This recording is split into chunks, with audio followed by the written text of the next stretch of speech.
नमस्कार। आज हम एक बहुत ही दिलचस्प और गहरे आध्यात्मिक विषय पर बात करने जा रहे हैं। जी। राधा अष्टमी। ये वो दिन है जब प्रेम और भक्ति की साक्षात मूर्ति श्री राधा रानी उनका प्राकट्य हुआ था।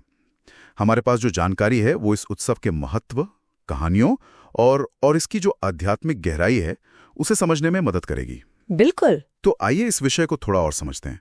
क्या ये सिर्फ एक त्योहार ही है या फिर इसमें कुछ और भी गहरा है? हाँ, सही कहा।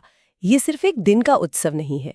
देखिए, स्रोत बताते हैं कि ये भाद्रपद महीने के शुक्ल पक्ष की अष्टमी को आता है। अच्छा। और अगर कैलेंडर देखें तो 2025 में ये 6 सितंबर शनिवार का दिन पड़ रहा है। ठीक है। और इस उत्सव का जो केंद्र बिंदु है वो राधा रानी के जन्म की एक बहुत ही अलौकिक रहस्यमयी कहानी है जो सामान्य जन्म कथाओं से बिल्कुल अलग है। मैंने भी पढ़ा इसके बारे में। ये वाकई बहुत असाधारण है। जैसे वर्षित पुराण और पद्म पुराण में जिक्र आता है कि वो किसी माँ के गर्भ से नहीं जन्मी। जी बिल्कुल नहीं। कहानी ये है कि वृंदावन के पास जो रावल गांव है वहाँ राजा वृषभानु और उनकी पत्नी कीर्ति देवी वो यज्ञ के लिए भूमि साफ कर रहे थे और उन्हें वहीं जमीन पर एक खिला हुआ सोने का कमल दिखा और उसके अंदर एक दिव्य कन्या मिली। कमाल है। और सबसे अजीब बात तो ये थी कि वो आंखें नहीं खोल रही थीं जन्म के समय। हाँ, यहीं तो वो गहरा प्रतीक छिपा है। ऐसा कहते हैं कि जब तक नन्हे कृष्ण खुद वहां नहीं आए और उन्होंने राधा जी को देखा नहीं तब तक आंखें बंद रहीं। जी हाँ, तब तक राधा जी ने आंखें खोली ही नहीं। जैसे ही कृष्ण ने उन्हें देखा उनकी आंखें खुल गईं। अच्छा। इसका देखिए आध्यात्मिक संकेत बहुत गहरा है। ये दिखाता है कि राधा की दृष्टि, उनका पूरा अस्तित्व ही कृष्ण पर केंद्रित है। जैसे जीवात्मा और परमात्मा का संबंध। बिल्कुल, एक अटूट रिश्ता। कृष्ण के बिना राधा नहीं, राधा के बिना कृष्ण नहीं। ये तो अद्भुत है।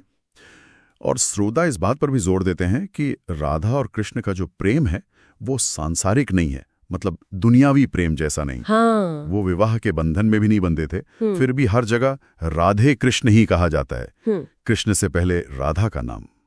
ऐसा क्यों? हाँ, ये बहुत ही महत्वपूर्ण सवाल है। असल में राधा को सिर्फ कृष्ण की प्रेयसी के रूप में नहीं देखा जाता, वो स्वयं भक्ति का साकार रूप मानी जाती है। भक्ति का रूप? जी हाँ। कृष्ण के प्रति जो भक्ति है, जो समर्पण है, राधा उसकी पराकाष्ठा है। भक्ति का सर्वोच्च शिखर, एकदम चरम सीमा। पराकाष्ठा। अच्छा। उनका प्रेम ऐसा था जिसमें कोई मांग नहीं थी, कोई अपेक्षा नहीं, कोई अपना स्वार्थ नहीं था, बिल्कुल निश्चल। इसीलिए तो कहते हैं कि स्वयं कृष्ण भी राधा के शुद्ध प्रेम के वश में थे और उनका नाम भी राधा के बिना अधूरा सा लगता है।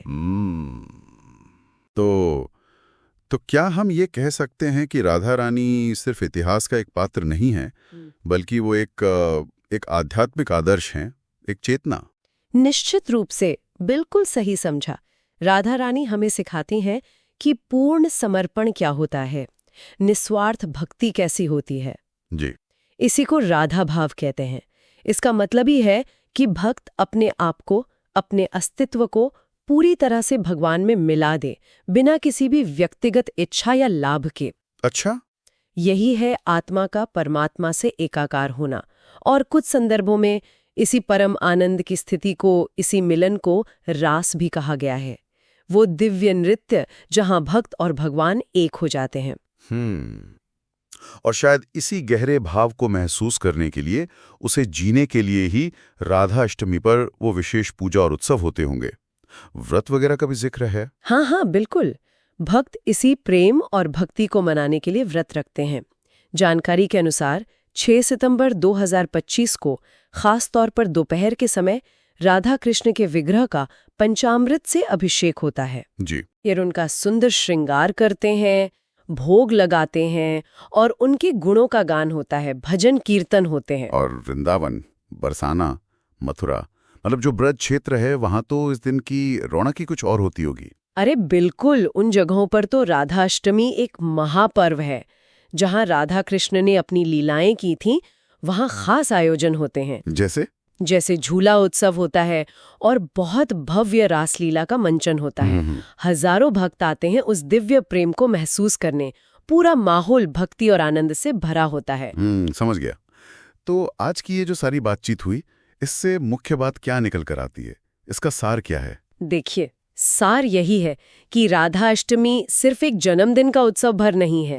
ये प्रेम के उस सबसे ऊंचे रूप को, उस आदर्श को याद करने का, समझने का और शायद अपने जीवन में लाने की कोशिश करने का एक अवसर है। वो प्रेम जो स्वार्थ से, अपेक्षाओं से परे है।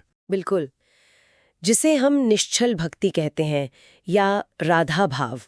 ये हमें याद दिलाता है कि जब समर्पण पूरा होता है तभी दिव्यता का अनुभव होता है। और यहीं पर एक सवाल मन में आता है सोचने के लिए कि आज की इस भागदौड़ भरी जिंदगी में जहां रिश्तों में इतनी शर्तें, इतनी अपेक्षाएं होती हैं जी, क्या किसी भी स्तर पर, चाहे वो इंसानी रिश्ते हों या ईश्वर के साथ हमारा अपना रिश्ता हो, क्या इस तरह का निश्चल, बिना शर्त वाला समर्पित प्रेम संभव है, जैसा राधा रानी ने दिखाया? ये सोचने वाली बात है। इस पर विचार जरूर करना चाहिए।